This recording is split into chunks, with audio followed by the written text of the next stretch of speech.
கருவுறுதல் மற்றும் மகப்பேறு வந்து மிக குறைந்து அதனுடைய விகிதம் வந்து குறைந்து கொண்டே வருகிறது அப்படின்னு சொல்லிட்டு ஒரு விஷயத்த வந்து எலான் மஸ்க் அவனுடைய எக்ஸ் தளத்துல அவர் பகிர்ந்திருக்கிறார்.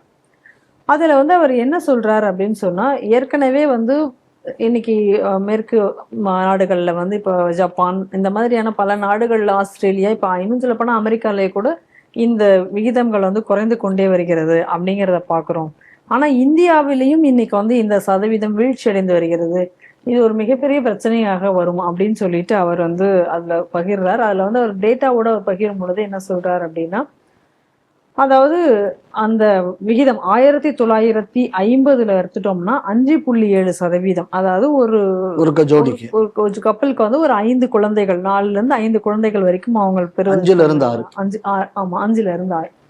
அது அப்படியே பாத்தீங்கன்னா 2019 2021 அப்படிங்கிற சூழ்நிலை வரும்போது 2.0% அது குறைகிறது. அது இப்போ எடுத்துட்டோம் லேட்டஸ்டானா 2023 24 அப்படின்னா 1.9. அதாவது ஒரு கப்பலுக்கு வந்து 2 குழந்தைகள் கூட இல்லை அப்படிங்கக்கூடிய ஒரு நிலை என்பது நம்ம இங்க வந்து கொண்டிருக்கிறது. இது வந்து இது வந்து ஒரு மிகப்பெரிய தாக்கத்தை ஏற்படுத்தும் அப்படின்னு அவர் சொல்லியிருக்கார். அதே நேரத்துல அது குறித்து பல விவாதங்களும் அதுல நடந்திருக்கு.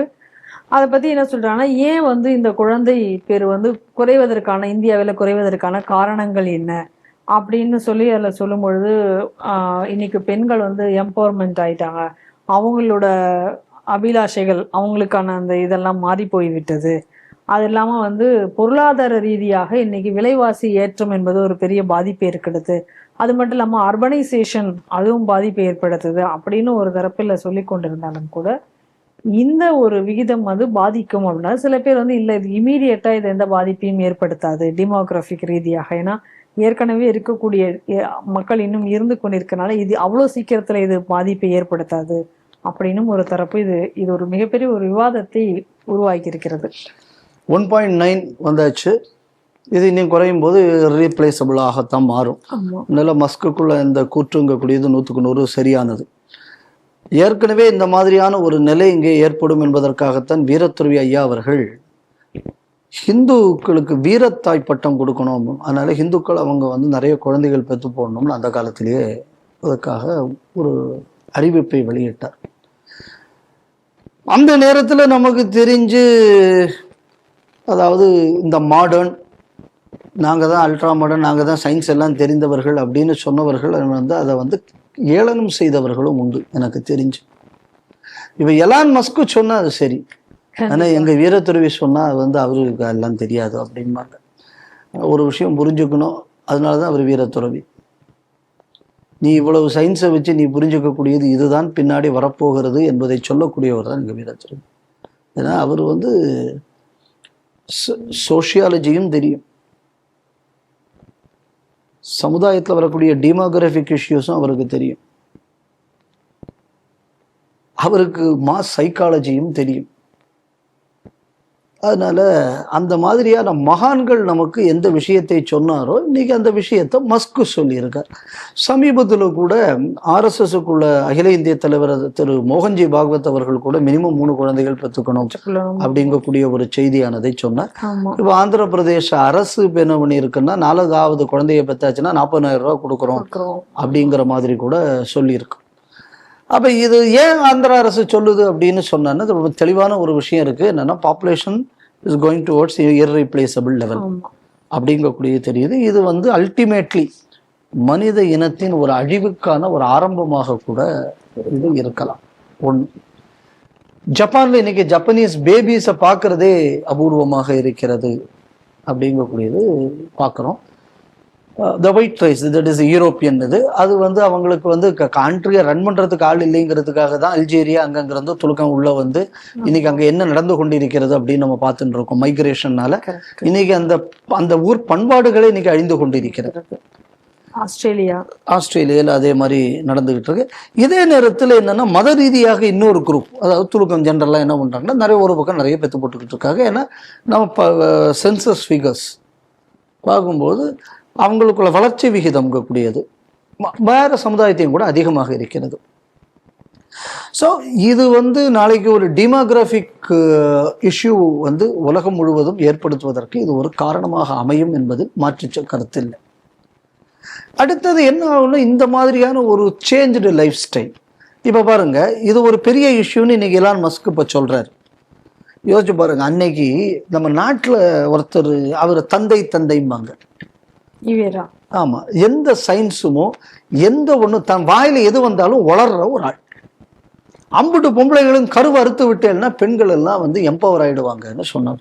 பெண்களுக்கு விடுதலை கிடைத்து விடும். பெண்கள் விடுதலைக்கு அதுதான் அஸ்திவாரம்னாரு. அன்னைக்கு நடந்திருந்தா நீங்க நம்ம நிலைமை என்ன ஆயிருக்கும்னு மட்டும் யோசிச்சு பாருங்க. அதாவது இதான் நான் சொல்றேன், வீரத்துறவிக்கும் ஈவேராவுக்குள்ள வித்தியாசம் இதுதான். அது என்ன ஆயிருக்கும் இந்த நாட்டுக்குள்ள நிலைமைன்னு நம்ம யோசிச்சு பார்க்கணும். அப்போ என்ன ஆகும்னா, இந்த லைஃப் ஸ்டைல் சேஞ்சஸ்ல இந்த எம்பவர்மெண்ட், நீங்க அதில் அவங்க சொல்லியிருக்காங்க அந்த வார்த்தையெல்லாம். முதல்ல ஒரு விஷயம் என்ன அப்படின்னா, ஃபெமினிசத்தை முதல்ல புரிஞ்சுக்கிறதுக்கு இந்த உலகம் இன்னும் படிக்கலை. நான் ஒரு ஃபீமேல் அப்படின்னா என்னோட யூனிக்னஸை தான் நான் வந்து அதில் காட்டணுமே தவிர, நானும் ஆம்பளை மாதிரி ஆயிட்டேன்னா நான் வந்து ஜெயிச்சு விட்டேன் இப்படிங்கக்கூடிய எண்ணம் முதல்ல ஒழியணும். நிச்சயமாக. இன்னைக்கு எதுடா பெஞ்ச் மார்க்குன்னா, ஆம்பளை மாதிரி நான் முடிய வெட்டிக்கிட்டு இருந்தாச்சுன்னா அது வந்து எம்பவர்மெண்ட். ஆம்பளை மாதிரி தண்ணி அடிச்சா ஆம்பளை மாதிரி நான் தண்ணி அடிச்சாச்சுன்னா ஐ எம் எம்பவர்ட். ஆம்பளை மாதிரி நீ எதை செய்து, அப்ப நீ எப்படி பொம்பளை? பெண்ணுக்குன்னு உள்ள ஒரு தனித்துவம், அந்த தனித்துவத்தை இந்த உலகத்தில் இருக்கக்கூடிய அனைத்து ஆண்களும் மதிக்க வேண்டும், வணங்க வேண்டும் அப்படிங்கிற ஒரு நிலையை ஏற்படுத்தியாச்சுன்னா அதுக்கு பேர் தனித்துவம். ஒரு இந்த நாட்டோட வரலாறு புரிஞ்சு, ராமாயணம் சரி, நம்ம ராமாயணத்தை வரலாறுன்னு நினைக்கிறோம். சில தற்குறிகள் அதை அப்படி நினைக்கிறது. அது எவனோ ஒருத்தன் கற்பனையில் எழுதி போட்டான். சரி, எப்படி எழுதினாலும் அது 3000 வருஷத்துக்கு முன்னாடி எழுதப்பட்டது. அதுல வந்து யாருக்கும் மாற்று கருத்து இல்லை. சரி, அது கற்பனையாவே உங்க கணக்கில் இருக்கட்டும், என்னை பொறுத்தளவில் அது வரலாறு. அதுல கூட நீங்க பார்த்தீங்கன்னா, தசரதனுக்கு வந்து தசரதன் கைகேயிக்கு வரன் கொடுக்கிறார். எங்க வச்சு கொடுத்தாரு? போர்க்களத்தில் வைத்து கொடுக்கிறார். நான் சொல்றது இதிகாச காலங்கள்ல 28 மகரிஷிகள் வேதத்தை எழுதியதுல 28 மகரிஷிகள் பெண்கள். இது ஒவ்வொரு ஆவணியாவட்டம் வரும்போது எல்லா ரிஷிகளுக்கும் அர்க்கியம் விடுவோம். இந்த அர்க்கியத்தில் அவங்க பேரெல்லாம் வருது. அதுக்கப்புறம் பின்னாடி வந்த காலங்கள்ல நீங்க வந்து துலுக்க படையெடுப்பு இருக்கக்கூடிய காலத்திலையும் எதிர்த்து போராடிய பெண்கள் இருக்காங்க. நம்ம சித்தூர் ராணி, துர்கா பாய், இவங்கெல்லாம், அகல்யா பாய் ஹோல்கர், எக்கச்சக்க இவங்க இருக்காங்க. அதுக்கப்புறம் என்னடான்னா, நம்ம ஊர்ல வெள்ளக்காரன் அந்த அம்மா வீரவேலு நாச்சியார் இருக்கும் வரை சிவகங்கைக்குள்ளேயே போகல. அந்த அம்மா வந்து விதவையாகத்தான் இருந்தார்கள். அப்போ விதவையை நாம் ராணியாக வைத்து இந்த சமுதாயம் வந்து அழகு பார்த்து, இது எல்லாமே ஒரு சமுதாயம் கொடுத்திருக்கு. அந்த சமுதாயம் சொன்னது பெண் விடுதலை அல்ல, இந்த சமுதாயம் சொல்றது விமன் எம்பவர்மெண்ட் இல்லை அப்படின்னு ஒரு கூட்டத்தை நம்ப வச்சு ஏமாத்தி, இப்ப என்னன்னா லைஃப் ஸ்டைல் சேஞ்ச் ஆயிடுச்சு. ஃபுட் ஹேபிட்ல சேஞ்சஸ் வந்தாச்சு, ஸ்லீப்பிங் பேட்டர்ன்ல சேஞ்சஸ் வந்தாச்சு. இப்போ என்ன ஆகும்னா, இதே ஒரு தொடர்ச்சி பல காலம் இருந்தாச்சுன்னா genetically reproduction will become weaker. நீங்க பாருங்க, நம்ம ஊர்ல பள்ளிக்கூடம் காலேஜையும் கூட IVF ஆஸ்பத்திரி தான் அதிகம். காரணம் என்ன? இதெல்லாம் because of this lifestyle changes. But இதெல்லாம் திட்டமிட்டு உருவாக்கப்படுகிறது. கமர்ஷியல் இன்ட்ரெஸ்ட் இருக்கு, இதுல மத இன்ட்ரெஸ்ட் இருக்கு, பல இன்ட்ரெஸ்ட் இன்னைக்கு இதுக்குள்ள இருக்கு. திருமண வயது அதுல ஒரு பிரச்சனை. இதுதான் எனக்கு இந்த நாட்டில் புரியாத ஒரு விஷயம். பெண்களுக்கு இந்த வயசுக்கு முன்னாடி திருமணம் வந்தாச்சுன்னா அவங்களுக்கு அது மன பக்குவப்படாது. அதனால அந்த வயசை இவ்வளவு வயசாக மாற்ற வேண்டும், ஒரு பக்கம் கோரிக்கை. கன்சென்சுவலா நீ செக்ஸ் வச்சுக்கலாம், அது எப்படி? திருமணம்னு வந்தாச்சுன்னா பொறுப்புணர்வு வேணும். கண்டிப்பா கன்சென்சுவல் செக்ஸுக்கு வந்து அந்த பொறுப்புணர்வு அவனுக்கு வர வேண்டாம், அந்த பொண்ணுக்கும் அவனுக்கும். இது ஒரு முரணான விஷயம் இது, ரைட்டா?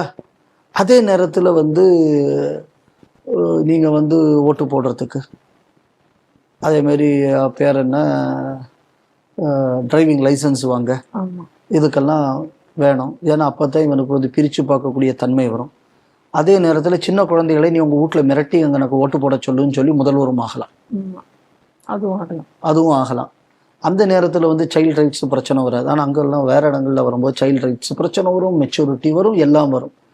ஸோ இது ஒட்டு மொத்தமாகவே என்ன அப்படின்னா, வெவ்வேறு பிஸ்னஸ் இன்ட்ரெஸ்ட்டை சூட் பண்ணுறதுக்காகவே இந்த நாட்டில் வந்து சட்டங்களே வடிவமைக்கப்பட்டிருக்கின்றன. அதனால் எலான் மஸ்க் சொல்லக்கூடிய மாதிரியான பிரச்சனை இருக்கிறது. இந்த பிரச்சனைக்கு தீர்வு என்ன?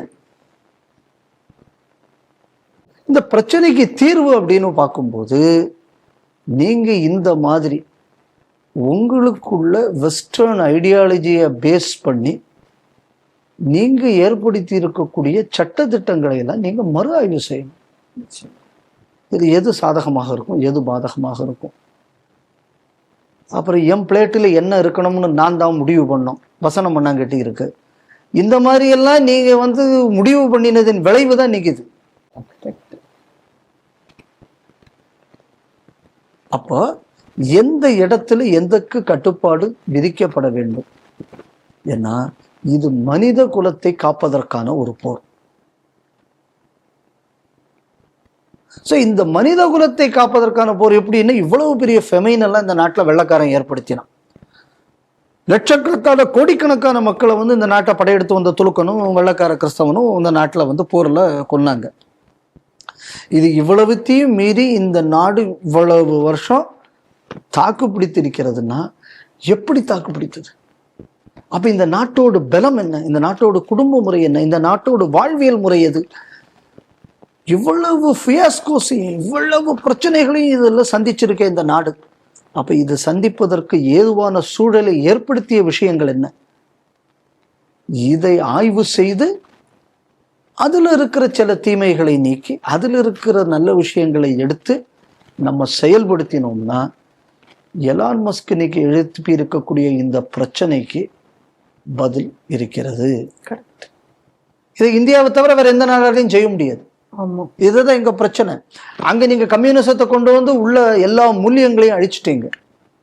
யூரோப்ல நீங்க கிறிஸ்டியானிட்டியை கொண்டு வந்து எல்லா மூலியங்களையும் அழிச்சிட்டீங்க. அங்க கிரேக்க, ரோம, எக்கச்சக்க நாகரீகங்கள். இங்க வந்து முதல்ல வந்து கிறிஸ்தவர்களை வைத்துக் கொண்டு இந்த சிரியா, லெபனான் இந்த பக்கம் இது பண்ணீங்க. அப்புறம் மீதி வந்தது துளுக்கஞ்சோலி முடிச்சு. இப்ப இன்னும் பல விஷயங்கள் கொஞ்சம் கொஞ்சம் மிஞ்சி இருக்கிறது இந்த நாட்டில். இப்ப இந்த நாட்டிலையும் இந்த பிரச்சனை வந்துருச்சுன்னா மனித குலம் அழிவை நோக்கி சென்றுவிடும். அப்ப இதை பாதுகாக்கணும்னா இதுக்கு ஒரே வழி, சனாதன தர்மத்தை பின்பற்ற வேண்டும். இப்ப எலான் மஸ்க்கு சொல்லி இருக்கக்கூடிய இந்த நோயோடு மருந்து சனாதனத்தில் இருக்கிறது. இதை ஒழிக்கணுங்கக்கூடிய உதயநிதிக்கோ ஆதவர்ஜுனாவுக்கோ முஸ்தபாவுக்கோ அதை பத்தி கவலை இல்லை. ஏன்னா அவங்களுக்கு மனித குலத்தின் மேல் அக்கறை இல்லை, அவர்களுக்கு அவர்களது நிதி குலத்தின் மேல் தான் அக்கறை. அதனால அவங்க அதெல்லாம் பத்தி கவலைப்பட மாட்டாங்க. இன்னைக்கு ஒரு வைட்டலான ஒரு இன்னைக்கு ஒரு ப்ரெஸ்ஸிங் இஷ்யூ இன்னைக்கு எலான் மஸ்க் எடுத்திருக்கிறது. இப்போ இதன் தீர்வு என்பது நமது வீரத்துறவி சொன்ன வீர தாய்களை உருவாக்கணும். நம்ம பெண்மணிகளை அதுக்குன்னு சொல்லி குழந்தை பெத்து போடுற மிஷின் தான் பெண்கள்ங்கிறது அல்ல, அதையும் பார்க்கணும். அதான் நான் முன்னாடியே சொன்னேன், ரெண்டு பக்கமும் நடுநிலையோடி பேலன்ஸ் பண்ணும். பொறுப்பு என்பது ஆண்களுக்கு இருக்கிறது, அவர்களை பாதுகாக்க. மனைவியும் புருஷனும் சேர்ந்து குடும்பத்தை பாதுகாக்கணும்னு சொல்லி புருஷன் தன்னோட ரெஸ்பான்சிபிலிட்டியை பெண்ணுக்கு மேல் ஏற்றக்கூடாது. It is your duty to protect your wife. அதற்கு நான் எந்த தியாகமும் செய்ய தயார் என்ற மனநிலையை ஆண்கள் ஏற்படுத்த வேண்டும். பெண்களை தெய்வமாக பாவிக்க வேண்டும். ஏன்னா மனுஸ்மிருதியில சொல்லியிருக்கு, ஒரு வீட்டுல ஒரு பொம்பளை அழுதாச்சுன்னா அந்த வீட்டுல வந்து மூதேவி தாண்டா வருவான். அப்ப அந்த நிலையில் பெண்களை நாம் தெய்வங்களாக பார்க்க வேண்டும். அதே நேரத்துல வாழ்வியல் நான் சொல்ற மாதிரி இந்த சிந்தனையோட ஒரு வாழ்வியல் மாற்றம் வரும்போது இந்த பிரச்சனையின் தீர்வு என்பது சாதாரணமாக வந்துவிடும். மீண்டும் சொல்கிறேன், நம்ம வீரத்துறவி தான் என்னைக்குமே எத்தனை நூற்றாண்டானாலும் அவர் எதை சொன்னாரோ அந்த வழியை பின்பற்றினோம்னா மனித சமூகம் நன்றாக வாழும் என்பதைத்தான் இந்த செய்தியிலிருந்து நாம் புரிஞ்சுக்கிறோம்.